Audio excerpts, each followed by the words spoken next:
Hi, is your business making sales but still have no money? It might not be because you need more customers. Your business might be lacking proper control in finance, which are called financial controls. So, these are the 7 steps that are going to help you turn your struggling business around, right? Number one, you're going to look at the reason why is your business struggling? Why is the business struggling? Is it because of high expenses? Is it because of poor pricing? Because you know or you know very well that most people could do pricing in an proper way. For example, you might not have a markup percentage. You don't know how much percentage you're gonna add while you're pricing your items, right? You don't have, in other words, you don't have a policy. You don't have a financial control to price your products, right? You don't have a gross profit percentage. You don't know about your like how much is it. Am I pricing a good or an item because it is new on the market, or am I pricing a product because my competitors are using this price? Then you find that you make a lot of sales, but still you don't make profit. You don't see money. You are always looking for money to pay rent. You are always, because you don't have the proper financial control. So look at the reason why is your business struggling. Are you having so many expenses to the extent that when you make sales, all the sales are covered up by expenses, and then you end up having nothing? Then it will not be a business. Then you also have to check the numbers properly. Try to investigate and then understand where your money is being lost. Where is the money going to? Is it because of the debts? Am I having so many? Do I get so excited? Because you know that such things happen in business. People get excited and then you give people a lot of debts, not knowing that that is going to affect your cash flow in the business. It's going to affect the way you restock your items when the stock is finished, right? So you have to check your numbers and understand where is the money being lost. Am I spending a lot in my business? Am I not pricing properly, etc., etc.? And then you have to also cut the unnecessary costs. Believe me, you, that there are so many businesses that spend unnecessarily. You find that the overheads are so high and then the revenue is less. So identify where or places where you contribute a lot and it's not needed and it's not even generating revenue in your business. So please cut the unnecessary costs in a business, then also improve your cash flow.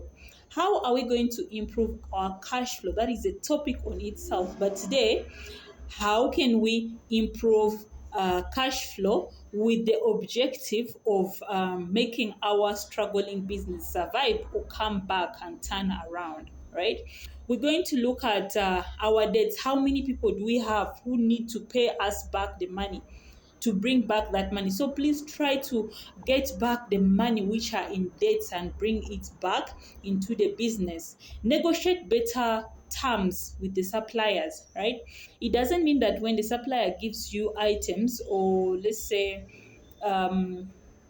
goods or inventory, that you have to pay them immediately. Sometimes you can find that the supplier will give you the right to pay after 30 days. So please negotiate such so that you have cash flow into the business, because it is very important to do have cash flow. Then also improve on your sales. Please try to improve on the sales and then focus your marketing on the customers who the items which customers do need, right? That way, it's going to help you to improve your sales. Look, let's give an example. You provide a service of maybe plating hair, right, to people, and then you know that Monday to Saturday things are so bad, or Monday to Friday things are so bad that I don't get customers. But you have to pay rent, you have to pay whatever. So we're gonna put in some other things, like maybe you sell hair pieces. Those hair pieces are going to help you to continue getting sales while you're waiting for your major customers, as the people who you're going to play. So please improve on your sales. Do more marketing on goods that you know that the customers do buy. There are some goods in a business which just sit there. Once in a while, maybe once in a month, you get one customer. You're not going to be able to make a living, or to make your business survive that way. That's where people come and then they close businesses. Maybe you're selling clothes and then you see that the clothes do not sell. Bring in some makeup for the for ladies, because you know that ladies usually pass, they're going to buy things. An eyeliner, a lady will have an eyeliner, but for some reason they feel like they need another eyeliner, right? So they will not hesitate to buy that. They have lipstick, but for some reason they feel like they need another lipstick. So please do that. Improve on the sales. Also strengthen your internal controls. With that, we already discussed about it, like how to strengthen your internal controls. I spoke about only the inventory controls, but there are so many controls that we do have.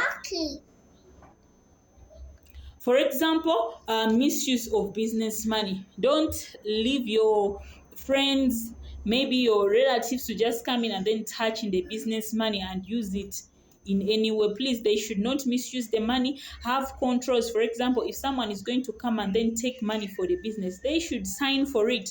Maybe if they are relative, do not misuse the money. I'm not saying that you should not donate, because it is part of success, right?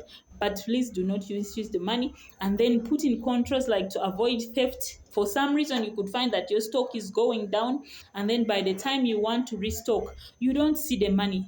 Wallahi, so many businesses are going through such havocs. So we can control that and then turn around our struggling businesses. And also monitor the business every month. Try to monitor the business every month. Many people do not value accountants, they do not value bookkeepers. We are here to help you. Like, if you have such problems, please, right? You're going to compare your actual against those targeted. You targeted these sales, and how much did you make, right? Look into your costs and then your cost of sales. Is it too high, right, that you cannot even make enough profits? So look into those scenarios, then you'll be able to turn your business around. But one thing for sure that I can assure you of, that don't give up, please. You could start with baby steps, and then at the end of the day, you reach the climax. Thank you so much. Bye-bye. Hi, 5 costly mistakes that you should avoid while you are pricing your products. The question is, are you pricing your products correctly right now? You should avoid these mistakes. Otherwise, they're going to be costly to your business. Number one, ignoring the full costs of your products. Do you include transportation, rent, labor while you're pricing your product? If not, please do. And you should know your numbers correctly. Do not guess the price, please. Know how much did I put into the transport costs? How much taxes does it involve? If you maybe pay the custom duties, etc. When you are importing your products, please include all those costs into your prices. Number two, copying competitors' prices blindly. You'll start copying someone's or the competitors' prices. For example, you see maybe you don't even know the competitors' gross profit margin. You don't know their markup, but then you just price them. You don't know the reason as to why they are even pricing their product in that point in time like that. So do not copy the competitor's price blindly. Please follow up your own policy, and then I'm not saying that you're not going to try and see how much are they selling, because if you are all in the same vicinity and then you sell the same product so highly, definitely people will go the other side. But please do not do it blindly.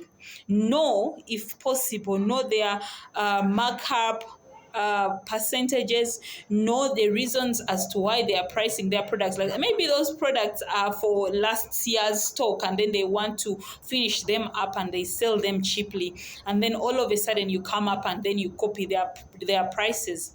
Your business is going to go down. Number three, forgetting to include the profit margin. Yeah, sometimes people do forget to include their profit margin. They are not covering up everything, right? In other words, they do not have a percentage. Maybe, let's say you bought your items for 80 rands or 80 shillings, right? 800 shillings. And then you do not have a profit margin. Maybe it's going to be 20%, and then you include 200 rand as your profit, or 20 rand as your profit.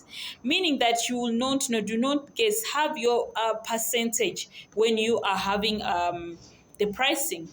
Know your profit margin percentage. Maybe it's 20% or it's going to be an amount which you'll include on, right? So that you do not price your products wrongly. Number three, underpricing to attract customers. Please do not get excited because very low prices can actually hurt your business and make growth difficult. You could be having a business year one, year round, and then you're not making any profits. You are not growing. In essence, you're just wasting time. You come from home, you go to the business to work, but you're not making any profits, you're not making any progress. That is not a business, right? Most of the times, yes, sometimes long-term items which we do sell or services could take time to develop, but still you would have a timeline and say maybe after 2 years I expect my business to be at this juncture or to be at this level of success. If it did not make that success, then you have to do some changes. That's where some internal controls come in. That's where other marketing strategies come in for your business to prosper, right? Number five, not reviewing prices regularly. Remember, we do have what we call inflation when we come into economics or accounting, right? Things are going to get high. Maybe the petrol prices, transportation prices, rental prices are going to get high. So you cannot sell that item at the same price. The supplier's items also become high, meaning that you cannot stay with that same price always and forever. Know your break even point. How much am I able to sell? Okay, the minimum price is supposed to sell to break even, to not get any loss, right? Know that it's very important when it comes to the business. Otherwise, you'll be operating on a loss and just impressing whoever you would be impressing, right? Of course, we are not on that level of impressing, right? Then also do not confuse sales with profits. You could be selling a lot, yet you are not making any profits. I mean, you sell 100, let's say 100 items, and I, who knows my profits very well, and then my profit margin sell only 20, but I can be able to cover up my costs and cover up all my expenses, right? So it is very important for you to sit down as a business owner and ask yourself, am I pricing my product correctly? And then follow these guidelines, please, and ignore all those mistakes, right? Know your total cost and then your desired profit. That way, you're going to get the total cost and then add your desired profit. It's very simple to get your selling price. For now, I'm Smile. Thank you and bye bye. I hope our businesses prosper and continue to survive.